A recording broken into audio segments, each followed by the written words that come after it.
We're at David Shapiro. He's a criminal defense attorney in San Diego, California. He's agreed to answer an online question that was posted.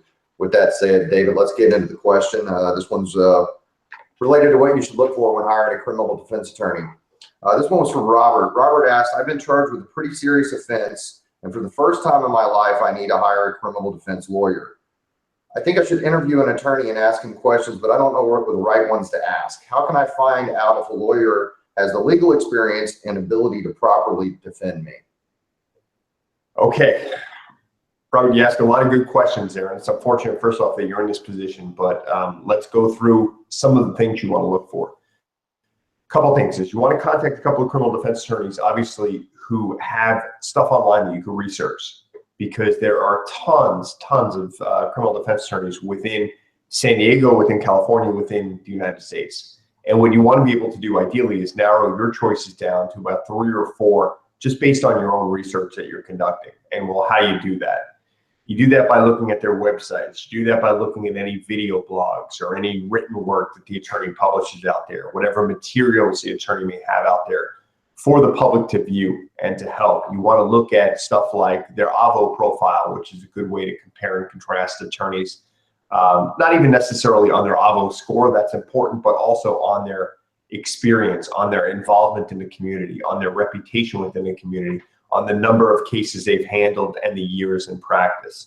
So, you want to look through that. You want to be wary of a couple of things. You don't necessarily always want to go with an attorney who might be the oldest, because that attorney may be 60, 70 years old. But if they don't have the high volume experience and they're being up to date on the laws and how things are being done in the courthouse or courtroom where your case will be heard, well, you're doing yourself and your case a disservice.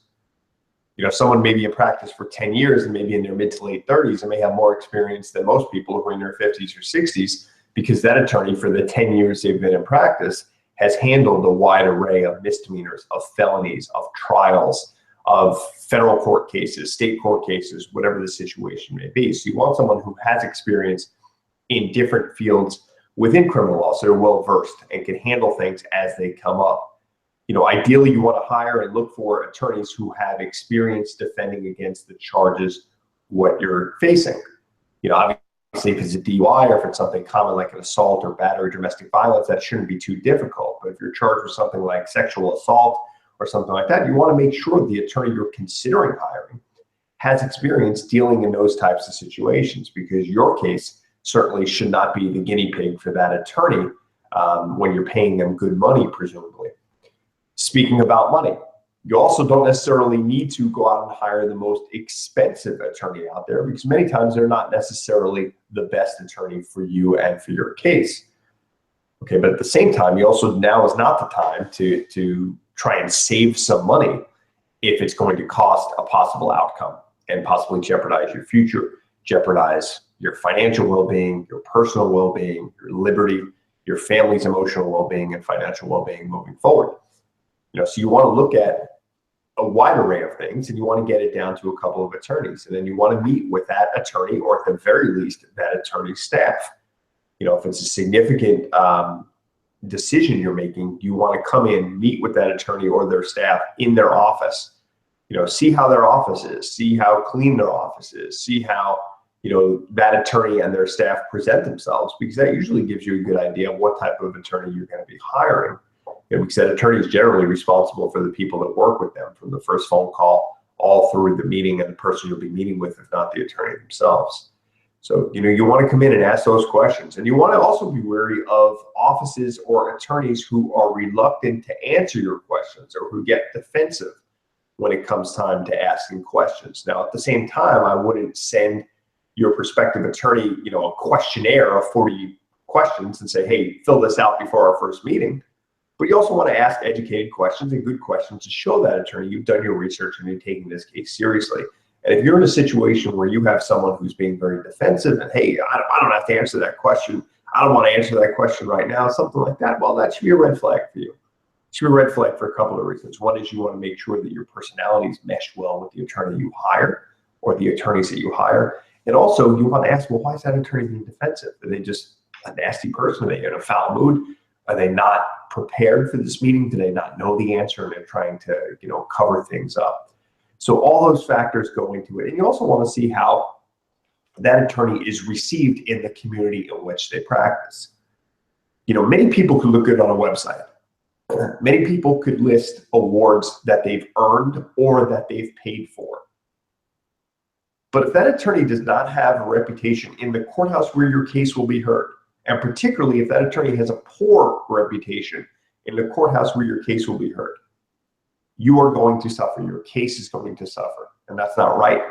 And when you have control over that situation, you need to try and avoid that as much as possible. So it's hard because you're not going to be interviewing judges, you're not going to be interviewing prosecutors and say, hey, I'm thinking about hiring this attorney, what do you think?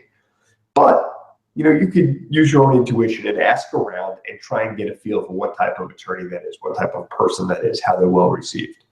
Because in many instances, the attorney you wind up hiring is going to be representing you both as it relates to the charges, but also representing you as to the type of person you are.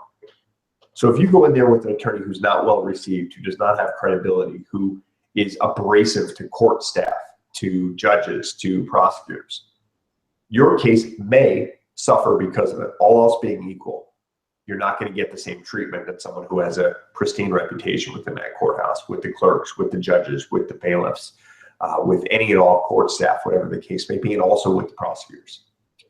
You also want to look at an attorney who has trial experience. You want to look at an attorney who's tried cases, who's not afraid or too lazy to take cases to trial. So, you don't want to hire someone who's been in practice 10 years and tried 4 cases. You want to ask them why. Well, why are you only trying, one case every 3 years or every 2 years? Well, is it because they don't get enough high volume cases? They don't have enough experience in general? They don't want to go to trial? They can't recognize when it's in their client's best interest to go to trial? Why? You want to ask those questions. So it's a big balancing act moving forward. Okay, excellent. Well, that makes a lot of sense. Hopefully that answered your question, Robert. And with that said, if you have any additional questions for David, all you have to do is post them in the comments section below, and he's agreed to answer the questions actually for you online. Definitely will. Thank you so much.